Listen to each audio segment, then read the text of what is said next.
We're gonna get out there and we're gonna kick a little ass. This is the magical X-Men oath. 1, 2, 3.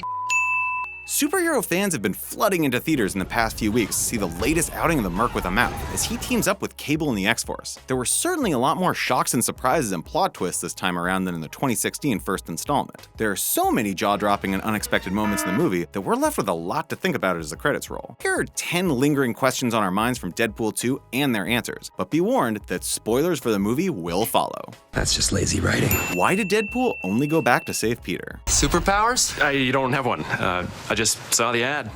You're in. One of the biggest shockers in Deadpool 2 was the fact that all the X-Force characters we've been geared up to spend 10 to 12 years with in an expanding fictional universe were immediately killed as soon as the team was formed and they set out on their first mission. I don't know much about this Cable fella, but I guarantee he hasn't killed as many people as Melanoma has. But then during the credits, Deadpool goes back to change all the shocking twists from the movie, including this one. However, the only X-Force member he saves is Peter. Paul! Zip it! My name's Peter! Why didn't he save any of the rest of the team? Well, Ryan Reynolds actually has a very good explanation for that. I love that he just completely ignores this marquee cast that he could have saved of useful and wonderful superheroes, but instead went back and saved the normal guy. Sure, it's funny, but why did he do it? Here's the thing, Reynolds said. I always felt that it was important to save Peter. Just because in the helicopter before we jump, I say to him, I'd never let anything happen to you, Sugar Bear. I'm just saying this to impress the other guys. And we all jumped out of the thing. So I felt like that was a promise that Wade made early on in the movie, and it was nagging him, so he went back and got Peter. Let's do this.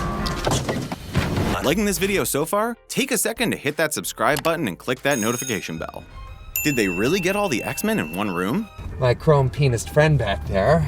In one of the more meta gags in Deadpool 2, Poole finally asks Colossus, where is everybody, since there only ever seems to be the same two X-Men at the X-Mansion. You got me in a box here. And then we see the entire new X-Men cast, James McAvoy, Sophie Turner, Evan Peters, etc., for just a second, all gathered in the same room, closing the door on old Poole. It's a big house. It's funny that I only ever see two of you. It's almost like the studio couldn't afford another X-Men.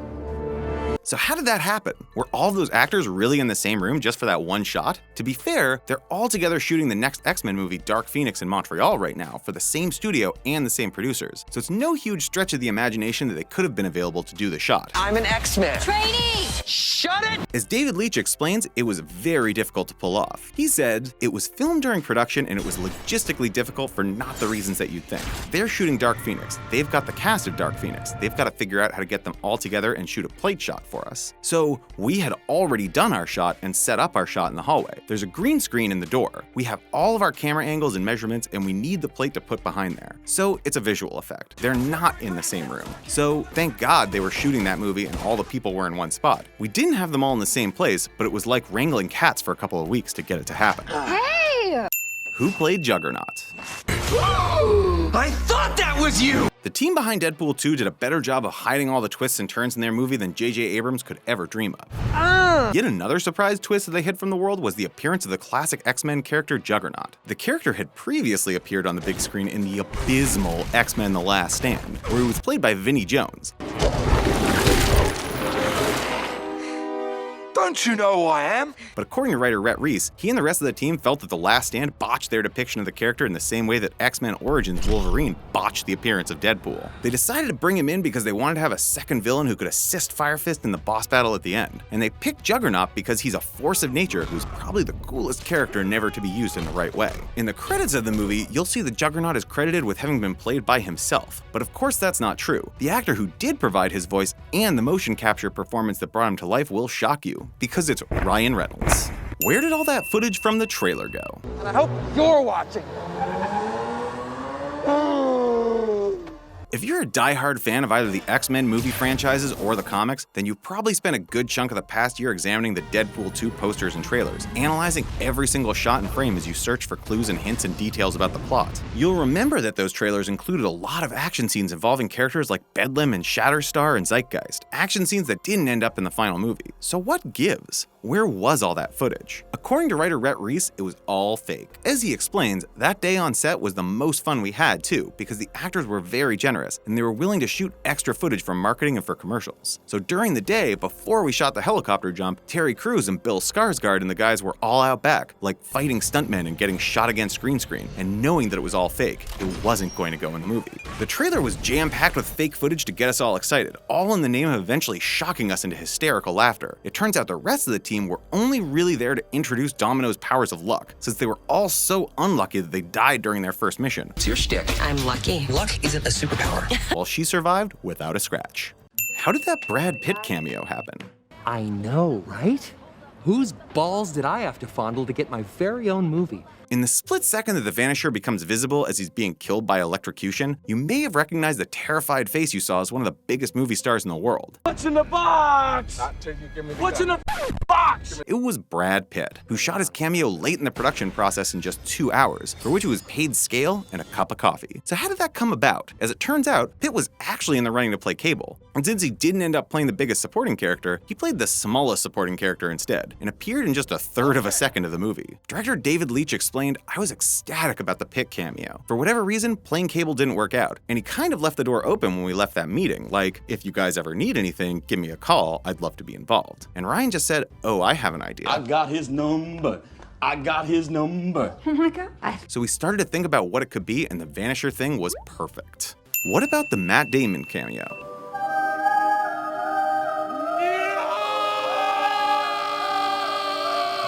You probably noticed Brad Pitt since he was front and center for his brief appearance, with his face filling the whole frame. But you may not have noticed Matt Damon. The party's over. Because he was hidden under all kinds of prosthetics. You may be surprised to discover that he was actually one of those rednecks who are discussing different toilet paper products when Cable travels back in time and takes their truck. This was the result of Ryan Reynolds and Matt Damon actually being close friends in real life. Director David Leitch explained, the Matt one came from Ryan just having dinner with Matt, and he was telling him about the gag and was like, "Would you want to do it?" It was that simple. I just couldn't help myself. I'm a trickster. Yes, just so mischievous. I don't even know if Matt knew I was directing the movie at the time. Apparently, Damon was in the makeup chair for 3 hours to make him unrecognizable, and even the crew who were there with him couldn't recognize him. Leitch said we didn't even tell the crew. His name wasn't on the call sheet, it was a fake name instead. Nobody really knew what that scene was about. They were like, "Why are we shooting these two rednecks?" We just didn't tell anybody. Get up here and listen to me. I need to go poop. Why no Stan Lee cameo? Nice suit. Zip it, Stanley! Okay, while we're talking about cameos, let's address how Stan Lee wasn't in this one. Please, kind sir, do not cut my hair. He was a DJ at a strip club in the last one, so there might have been a high anticipation for what role he could play this time around. And then he was nowhere to be seen. But don't speak too soon, because according to director David Leitch, there was a Stan Lee cameo appearance in the movie. He just didn't appear in person for it. Leitch says there is a Stan Lee cameo. There's graffiti art as Domino is flying through the city. It's a huge graffiti of Stan Lee as she's flying past this building. It's almost half the frame, well, like a third of it. We're always aware that you want to get a Stan Lee appearance in there, but it wasn't his health that was the issue for us. It was more like what would work and what was the time and place. And our schedule was tight and things got away from us. So by the time we were done with the movie, we were thinking where we could plug him in during reshoots. Why doesn't Cable use any of his mutant powers? My name's Cable. I'm from the future. Cable is one of the most complex characters in the Marvel Universe, with a backstory that's simply impossible to understand. Seriously, try to figure it out. Even if he had a whole movie to himself, you couldn't fully get through the Cable origin story. Pretty sure it doesn't work that way, but we can try. So it makes sense that his supporting role in Deadpool 2 left out huge chunks of his character. As screenwriters Paul Wernick and Rhett Reese have since explained, this was simply a case of condensing the character down so that we weren't overloaded with new information. Wernick explained it could be a little overwhelming, I think, for a mainstream audience, so we wanted to keep it simple and relatable. You've got this time traveler from the future who's trying to save his family. I think that was the core of who Cable was in this movie. But if he doesn't use any of his mutant powers in the movie, does that mean he's not a mutant in the movie universe? I think it's a bit of an open question, Reese said. We're going to explore Cable more moving forward, we just didn't want to overload it. We did have versions of the script where he was using telekinesis, and it just became, suddenly he was force hurling stuff and it felt like Star Wars. We just decided to dial it back. Let's keep it about technology. Let's not overwhelm the audience. Is Vanessa really dead? Russell, right? Fire Fist! That kid's got a terrible name. One of the biggest shocks in Deadpool 2 comes when the Merc with a mouth's soulmate Vanessa is shot dead, right after they've decided to start trying for a baby. The death scene has been criticized by many comic book fans as a textbook example of fridging, where female characters are killed off for no other reason than to advance a male character's plot or development. Try again. But then, during the mid-credit sequence, Deadpool goes back in time to the night she was killed and saves her life. So is that canon? Did that really happen, or was it just a gag? Ryan Reynolds says, we're still sort of figuring all that stuff out, but I would assume that Vanessa is alive and well. But that's not something we've all really totally dug into. Right now, that's just my sort of Monday morning quarterback spot. So basically, the producers have not yet determined if she's really dead, or if they'll do a plot twist later where she somehow comes back, or maybe they'll just leave it where Wade went back in time and saved her, so she's alive. Welcome, Deadpool boy! Time to make the chimmy chongas.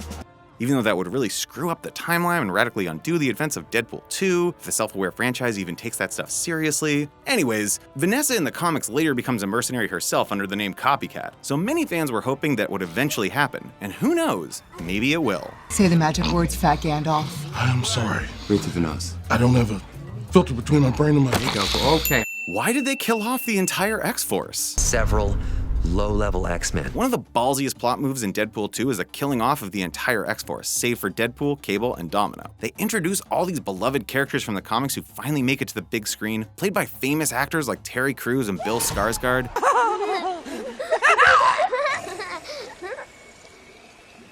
And then kill them off almost immediately in a completely unceremonious manner. Writer Paul Wernick admitted to being worried about what the fan response would be to the killing off of all of the X-Force, but said that he does stand by the decision to do it, because it's something that you would never see in any other superhero movie. We were absolutely terrified of the fans' reaction, he said. These are characters that people grew up on. So the idea that Shatterstar just jumps out of a plane and dies, then yeah. But our test with Deadpool is, if you couldn't do it in another superhero movie, then you should do it in Deadpool. It's like we're given the license to push the boundaries, and it's a boundary we definitely worry about. It's shocking and crazy and funny, and we built our whole marketing campaign around these guys. People are coming to the movie thinking these guys are gonna team up and be a part of this X-Force, and in an instant, they're all dead. I did not tell him to do that. Absolutely not. Comedy trumped better judgment. Use your better judgment and hit that subscribe button and click the notification bell. And don't go anywhere, stick around to check out some of our other videos.